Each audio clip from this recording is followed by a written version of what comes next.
إن الحمد لله نحمده ونستعينه ونستغفره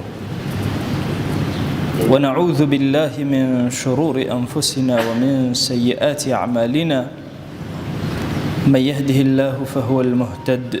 ومن يضلل فلا هادي له. أشهد أن لا إله إلا الله وحده لا شريك له، وأشهد أن محمدًا عبده ورسوله. يا أيها الناس اتقوا ربكم الذي خلقكم من نفس واحدة وخلق منها زوجها وبث منهما رجالا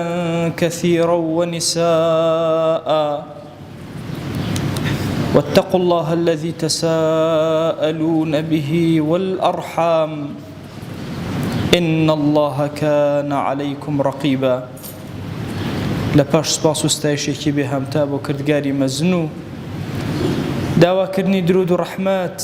بۆ سەر گیانی پاکی پێشەوای مرۆڤایەتی محەممەد صلی الله تعالی عليه وسلم. بەڕێزان و خۆشەویستانم، لە خزمەت قورئانی پیرۆزە ئاەتێک سەرنجی ئینسانەکان زۆر ڕائەکێشێ. رب العالمین ڕووی خطابی ئەکاتە ئێمە و ئەفەرمێ الله الذي خلقكم من ضعف. خوا بە گەورەی خۆ و بە عەزەمەتی خۆی و بەهێزی خۆی ئێوەی خەلق کردووە عەبدەکان من ضعف، لە لاوازی، لە کەمهێزی، لە بێهێزی. ثم جعل من بعد ضعف قوة، لدواي أو لاوازي و أو زبوني كهتانا لمناليا هيزكتان في أداء قوتان أداتي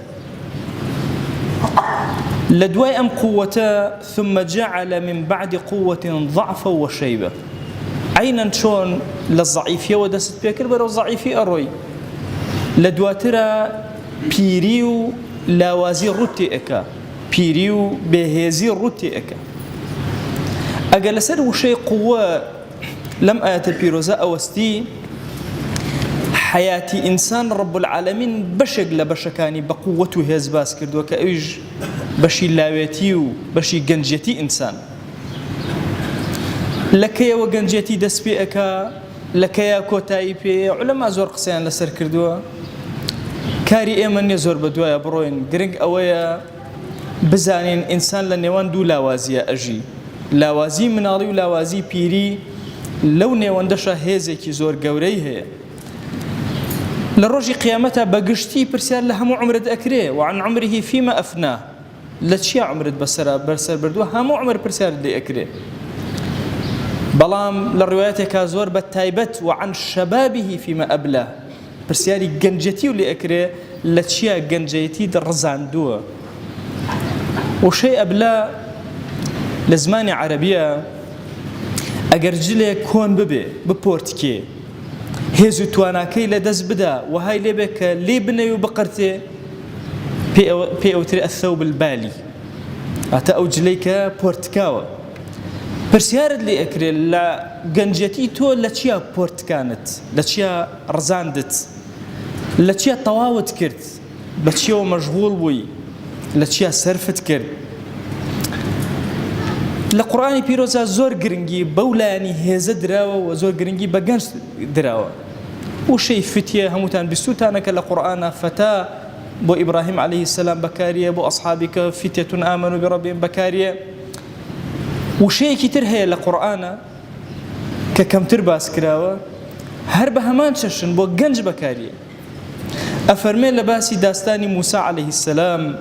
فما آمن لموسى إلا ذرية من قومه على خوف من فرعون وملئهم.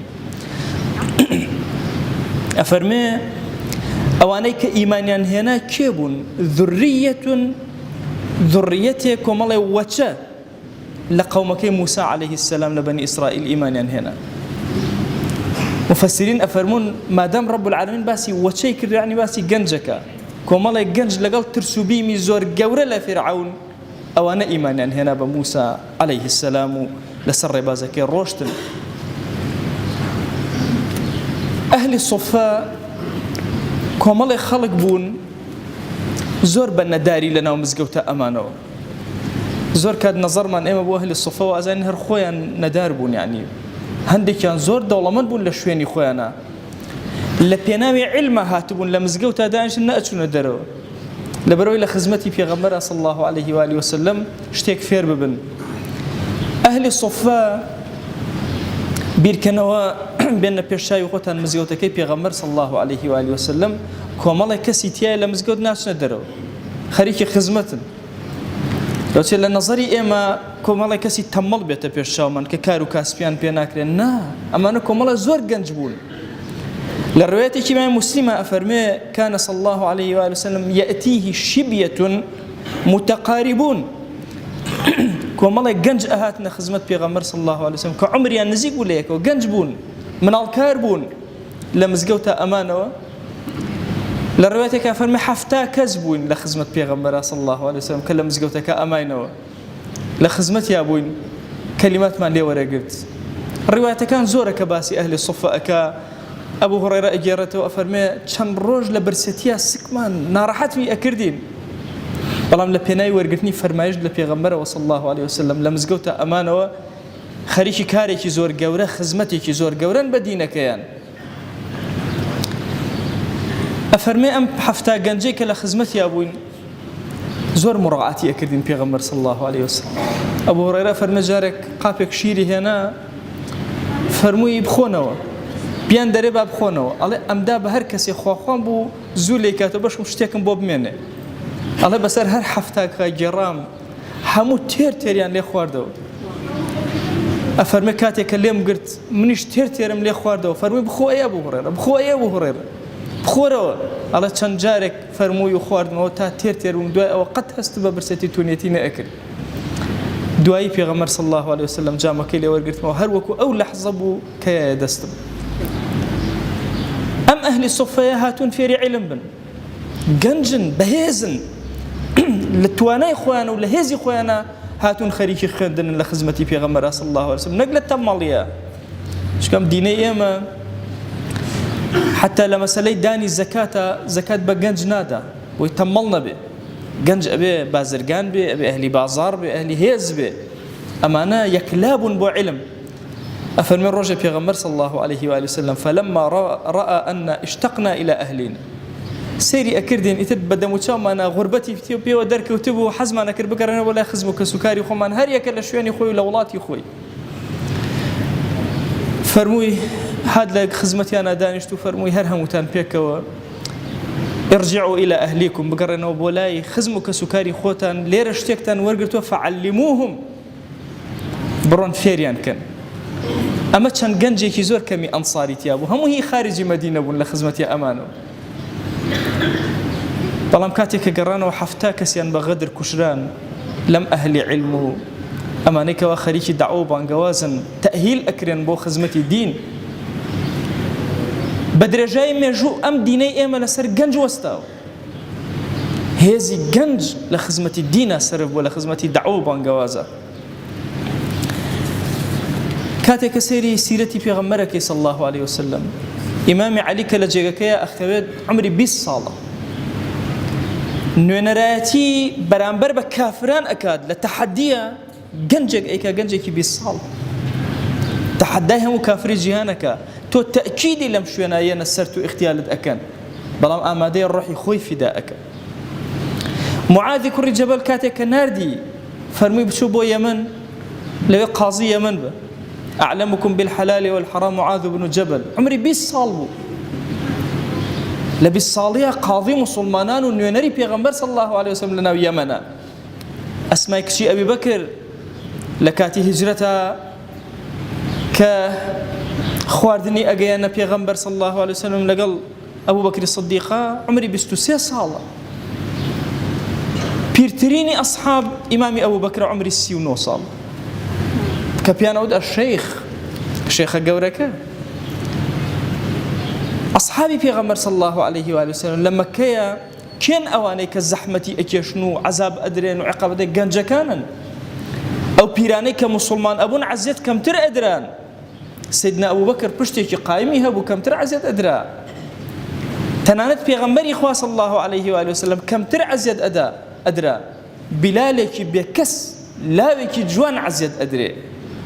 بەڵام تەحملی ئەم عەزیەتە ئەکا لە پێناوی دروستبوون و ژیانەوەی ئینسانیەتە بۆیە گەنجەکان کاری زۆر گەورە لەسەر شانیانە ئومەتی پێغەمبەر صلی الله عليه و آله وسلم و خۆشەویستمان چاوەڕێی ئەو لاو گەنجانە ئەکا کە چی ئەکەن چه خزمەتێ بە دین ئەکەن چۆن دینداریان قایم ئەکەن بەهێز ئەکەن سەر ئەکەون حديثكمان هي رواية حديث لعلوم حديثها بيوتي حديث مسلسل أويا بتش شوازه پیغمبر صلى الله عليه وسلم داويتي بمكسبه همان شواز مثلا اگر بيكنين وقسيكي برامر بكس كردوه هركز او حديث الروايات كابه بيبكني لو كات هركز سندي او حديثي ورقر يا توربو بيبي توربو يا ندانيش تبيبي دابنيشه فرموديك من هي كحديث مسلسلة پیغمبر صلى الله عليه وسلم معاذ فرمي الرجل يا معاذ والله إني لأحبك من توم زور خوشه معاذ گەنجێکی زۆر گەنج لەم کاتە 17 ساڵ عمرێتی پێغەمبەر صلی الله عليه وسلم ئەم فەرمایشتەی پێ ئەفەرمێ لە هەندێک ڕیوایەتە فەرمێ 18 ساڵ عمری هەرچ کەس ئەم ڕیوایەتە هەتا ئەم ڕۆژ ڕیوایەت کا بە سەنەدەوە بۆ ئەو کەسە کە ڕیوایەتی کابێ پێ بڵێ والله إني لا أحبك من تۆم زۆر خۆشێ قەسەم بەخوا بیرکەنەوە لەم کەلیمەیە پێغەمبەر صلی الله عليه وسلم بە عەزەمەتی خۆی بە گەنجێ بڵێ قەسەم بەخوا ئەی گەنج تۆم زۆر خۆشێ ئەم کەلیمەیە بۆ معاذ كخريج علم وزانست وعلوم شرعية زور قوري همو أولا وأنا أقرأته كخريج علوم شرعية ابن وخريج خدمة دين ابن خريج بهزبوني خوان ودروزبوني خوان ابن لبيناوي دينك أنا إما أمره جنجمان بوشي أو جنجب دينك ينادى كافران وبيدينان إيمان خلطان دول لويك جنج أبي ممارسة هرشي شهوات وهرشي بعقلية بيك لناو تيك توكا تحدي بك تحدي لقصوتن بباوكيا لكشتني إنسانا لكردني جريميكي زور قوريا تحدي أمتي بيغمبر صلى الله عليه وسلم تحدي برامر بكافر وملحدين وبيدين أبي بزانت شون ما ملائكة گەنجێکی 12 ساڵ 13 ساڵ دەرگای بۆ ئەکرێتەوە ملیۆنێ مشاهدی خەڵک سەیریەک بۆچی ئەم دەرگای بۆ ئەکرێتەوە بۆی لە ئەهدافە سەرەکیەکەی دووری خەنەوە ئایا هەدەفی ئەم گەنجە لە گەیاندنی چ پەیامەکەیە کە ملیۆنێکە سەیری بکە لە قسەیەکی بێکەڵک لە گوێنێکی خراپ لە خۆڕووتکردنەوەیەک لە ناسازیەک بە کۆمەڵگا لە تێکدانی سیستەمی کۆمەڵگا یان لە دروستکردن و بنیاتنان بۆیە ئومەتی پێغەمبەر صلی الله عليه و سلم ئومەتێکی هوشیارە بەتایبەتی لاوەکانی نابێ خۆی بداتە سەر دەست کارێکی مەجهول کە نازانێ ئەو سەرەکەی چییە کافر ڕێڕەوێکی دانەوە ئەم بەڕێڕەویە بڕوە ئەبێ ڕێڕەوی کافر بگۆڕێ بۆ خۆی تەمام ڕۆ فەزلی خواوە لاوی زۆر ئازامان هەن ئینسان کاتێکەوە ئەچێتە ناو میدیاوە ئەبینێ چەند گەنجی جوان جوان خەریکی خزمەتی دینەکەیان فەرمایشتی پێغەمبەر صلی الله عليه وسلم بڵاوەکەنەوە چییە بە خەیاڵتە بە زیهنتە بە فکرتە لە بحوث لە هەر شتێک لێ بدە و سێرچکە و بدۆزەرەوە بخوێنەرەوە ئەوە هەمووی بە شانی گەنج کراوە بە هەزارەها کتێبی ئیسلامی ئەمڕۆ لەناو تۆڕی جاڵجاڵۆکەیە هەیە کێ کردوێتی هەمووی لاوەکان کردیان خۆ پیرەکانمان دەرەقەتی ئەم وەزع نەهاتین کە ڕووی تێکردین ئەوە هەمووی شانی لاوەکانە بەرەو ئەو ئاخارە گەورە ڕۆشتووە گەنج ئەبێ شانی پرۆژەی گەورە گەورەی هەبێ خۆی بداتە بەر کاری زۆر قورس و گەورە چۆن کافر دەیان یاری خراپ دروستەکە تۆ ئەبێ سەدان یاری چاکە دروست کردبێ چۆن کافر هاتووە خەڵک مەشغوڵ ئەکا بە خراپ ئەبێ تۆ مەشغوڵت کردوێ بە چاک ئەبێ ئەم قیمەتە بۆ ئینسانیەت بگێڕیتەوە ئەهلی شێطان چۆن ئەڕمێنن تۆ ئەبێ بنیاد بنی ئەبێ هەدەفت هەبێ لە ژیانە بزانی چی ئەکەی چۆن کار بۆ دینەکەت ئەکەی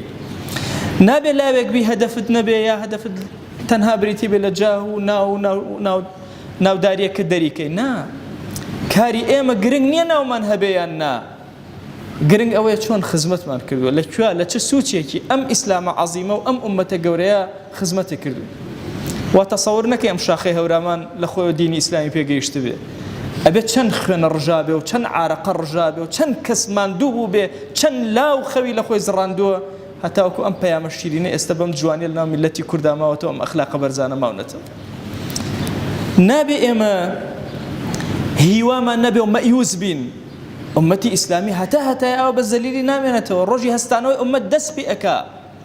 ناکرێت کافر هەموو کاتێک هەر زوڵم کات و هەر جیهان بەم زۆرداریە بڕوە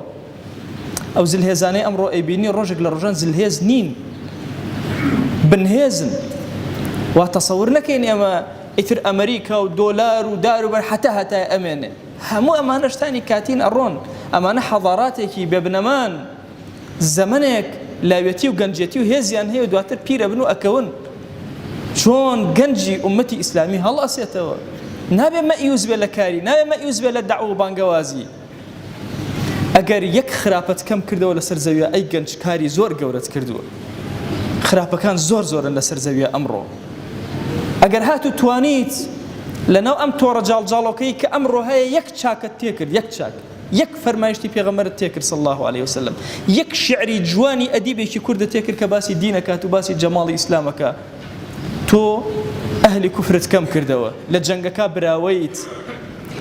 ئێمە هەر یەکێک لە ئێمە ئەبێ کاری زۆر گەورەمان کردوێ بۆ هەستانەوەی ئومەت چیت کردووە کە پرسیارت لێ بکرێ جێپەنجەی تۆ چییە لەسەر ئەم گەردوونەکە بەجێ تێشت ئەبێ زۆر ئاگامان لێبێ لە سلوک و فکرمانە تووشی ئینحراف نەبین تووشی لادان نەبین کافر زۆر ئیشەکە لەسەر ئەوەی کە گەنجمان بەلاڕێیە ببە هەموو گەنجی ئەمڕۆمان کورت و پخوت ئەبینە دوو بەش دوو سیلک گەنجێکی نامولتەزیممان هەیە توش بووە بە دوو جۆر لە کاری خراپەوە یەکەم توش بووە لە جەرائیمە ئەنواع جۆری جەریمە جێبەجێ ئیتر لە جەریمەی دزیە لە قەتلە لە هەر شتێک لەو بابەتانە هەیە لەگەڵ جەریمەی فاحیشە و زینایە ئەلەم دوانە گەنجی نامولتەزیم تێکەوتووە گەنجی مولتەزیم بە پێچەوانەی ئەمەوە کەوتوتە ناو کۆمەڵە دائیرەی ترەوە شەیاطین وایان نەکردووە کە ئەهلی دین ئیتر دائیرەی خۆی هەبێ و نەجاتی بێ پێغەمبەری خوا صلی الله عليه و آله وسلم و عەقیدەی ئیسلامی لەسەر وەلا و بەڕا زۆر کار لەسەر ئەمە کراوە بەرەی کوفر و بەرەی ئیمان جیاواز بێ بەس ئەمڕۆ کافر هاتووە ئیش لەوێش ئەکا لە بەرەی تۆیە ئەکا چکە ئەو لە هێزایە ئێستا چۆن تۆی موسڵمان ئەبێ کارکەی لەوێ کارکەی لەناو ئەوروپایە لە هەر شوێنێکی ئەم سەرزەویە پێی گەیشتی خۆت بە خاوەنی پەیام بزانی و پەیامی خوا بگەیەنی ئەویش هاتووە کاری لەسەر تۆ کردووە لەناو گەنجی ئیماندارانە کۆمەڵێ دەردی تر هەیە جیاواز لەوان دەردەکان یەکەمیان بریتێ لە تەکفیر بدون علم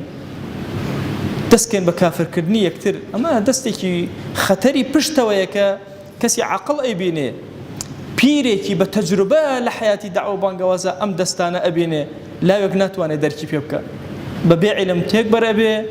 کاتێک ئەزانێکە خۆی ئەبینێتەوە لە مەیدان و لە قۆناغێکە کە تەحملی ناکە یا سزایەکی قورس ئەدرێ یا لە سجنێکە خۆی ئەبینێتەوە تەحمل ناکە واز لە دینداریەکەی ئێنێ یان ئەوەتە ئەوەندە موسڵمان بەرەو کوفر ئەبا کاتێک ئەزانێکە خۆی لە دائیرەی کوفرە ئەبێنێتەوە خۆی بە جاسوسی شوێن و جێگایەک ئەبینێتەوە کە زۆر خەتەرێکی گەورەیە طعندان لە عولەما و لە زاناکان فێڵی دووهەمە کە لاوی مولتەزیمی تێ ئەکەوێ ئێمە هەندێک فکر هەیە وا تەسەور ئەکەین ئەبێ مەلایەک لە مناڵیەوە هەر قسەیەکی کرد هەر ئەو قسە بێ مە غەڵەتە طەبیعی بێ بەلاتەوە ئەمڕۆ مەلایەک قسەیەک ئەکا بەیانی فکری ئەگۆڕە چونکە ئیسلام زۆر گرنگی بە فکر داوە بەیانی پەشیمان ئەبێتەوە لەم قسە جۆرێک تر مامەڵە ئەکا جۆرێک قسە ئەکا تێگەیشتنی بۆ دین جیاواز ئەبێ ئەگەر کەسێ هەر بە یەک شێواز بێەوە مردووە ئەوە زانا نییە زانای دانا ئەبێ فکری بگۆڕێ هەمیشە لە کارا بێ هەوڵ ئەدا کاری بچوک بچوک مەشغوڵیان ئەکا بە اختلافاتی بچووکی فقهیەوە هەموو تااقەتەکەیان ئەبا کە ئومەتی پێغەمبەر صلی الله عليه وسلم گرنگ بەلایەوە بچووک و گەورە هەموو شتێ بەلایەوە گرنگە بەڵام نایە تەنها وەکو پەیامی ئەو لە کۆمەڵی بابەتی بچووکە گیر بخواتەوە ئیتر ئاگای لە کولیاتی دین و گەورەی دین و عەزەمەتی دین و شۆڕشی دین و ململانەی دین لەگەڵ کافر و بێدینان نەمێنێ هەمیشە لە فتنەکانە گەنج تێ ئەکەوێ فتنە بڵاوەکاتەوە بەبێ ئەوەی هەست بەخۆی کە ئەمڕۆ ئێمە لە جیهانێکی زۆر سەیرە ئەژین ئەبێ زۆر وریابی زۆر هوشیاربی بزانی چۆن مامەڵە ئەەکەی نەچی ئەم پەیامە جوانە شیرینە تێکەڵکەی بەشتی تر نازانی جاری وایە ئەتەوێت دیفاع لە دینکەی خودی ئەو کەلیمەی کە کردوتە فتنەیەکی زۆر گەورەی بەدواوەیە تۆ نازانی کەوتر ناو دائیرەی فتنە کە فتنە هات ئینسان کوێرە بێ نابینێ نازانێت چی بکە بۆیە لاوی ئێمە ئەبێ زۆر چاوکراوە بێ بە تایبەتی لاوی کورد ئەبێ ئەم قۆناغی ئێستەی تێپەڕێنێ ئەبێ دەستی کافر بدۆزێتەوە ئەبێ بزانێت چۆن مامەڵە ئەکا لەگەڵ ئەم زەمەنەیە چۆن هەنگاو ئەنێ بەرەو کوێ ئەڕوا ئێمە ناکرێت لە نەوەتەکانەوە هەتا وەکو ئێستا لاومان هەر وەکو یەک بێ ئەبێ لاومان تێگەیشت بێ بێ فکری هەبێ بزانێت لە کوێوە کافر چ بەردێک هەڵ ئەدا سەیری بەردەکە نەکا سەیری ئەو کەسە بکە کە بەردەکەی هەڵداوە سەیری یەهود و نەسارا و مەجووسکە بزانێت مامەڵەیان چۆنە لەگەڵ ئومەتی ئیسلامیە سەیری وردە بەردەکانی جیهانی ئیسلامی نەکا ئەوانە هەموو شتانی کاتین و ئەڕۆن حکومات و ئەحزاب و هەمووی ئەمانە ئەڕوا ئاینی پیرۆز و حەضارەت ئەمێنێتەوە بۆیە گەنجی موسڵمان ئەبێ زۆر چاوی کراوە بێ زۆر دیدگای دوور بێ بە فەزلی خواوە کۆتا قسم لە خزمەتانە ئەمڕۆ ئاینی پیرۆزی ئیسلام بە شانی گەنجەکانی زۆر لە برەوێکی گەورەیە تەسەورکەن ئەگەر لە ساڵی پەنجاکانە بەهاتی تایە لاوی کوردە بدوانایە لە چه ئاستێکی دینیا بوو ئەمڕۆ بیدوێنە لە چه ئاستێکی دینیە لە شەستەکانە و لە ئەمڕۆیە بدوانایە چۆن بوو جیاوازی چۆن بوو لە هەشتاکانە سەیرت کردایە لاوێ بە چه حاڵێ فێری یەرمەلوون و ئیدغامێک ئەبوو ئەمڕۆ چەند مەراکیزی قورئان و چەند لاوی قورئان و حافظ هەیە ئەمە فەزیلەتێکی زۆر گەورەیە لە میلەتی کوردە ئەمڕۆ بێدینی بۆتە عیبە لە ناو میلەتی کوردە مە لەسەر شانی گەنجەکان کراوە لە خۆوە نەکراوە ئەمە عارەقەی زۆر گەنج ڕژراوە هەتاوەکو بێدینی سیمایەکی ناشرین بدا بەدەستەوە ئەمە فەزیلەتێکی زۆر گەورەیە هی ئەهلی گەنجە هی مزگەوتە هی منبەرە جوانەکانی پێغەمبەرە صلی الله عليه و آله وسلم بە هەموو ئەطیاف و قەبیلە و فکرەکانەوە بۆیە ئەم ئومەتەی پێغەمبەر صلی الله عليه وسلم ئومەتێکی زیندووە و بە زیندویش ئەمێنێتەوە وەلاوەکانی هوشیار ئەبن لە فێڵ و تەڵەکەی دوژمن پارێزراو ئەبن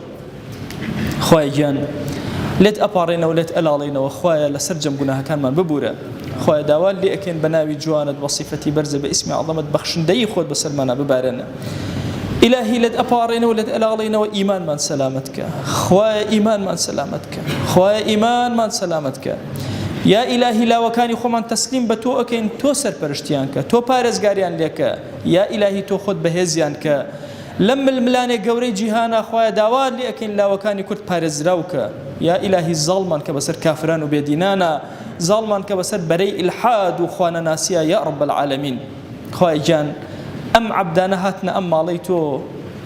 إلهي بخوا أمانا سجدنا بن تنها بوتو نبي ركوعنا بن تنها لحضوري تو يا نبي دسي زليلي دعاء برزناك نوا تنها لبارقاي تو يا نبي دا إلهي دعاك ننجرابك ادعوا الله وأنتم موقنون بالإجابة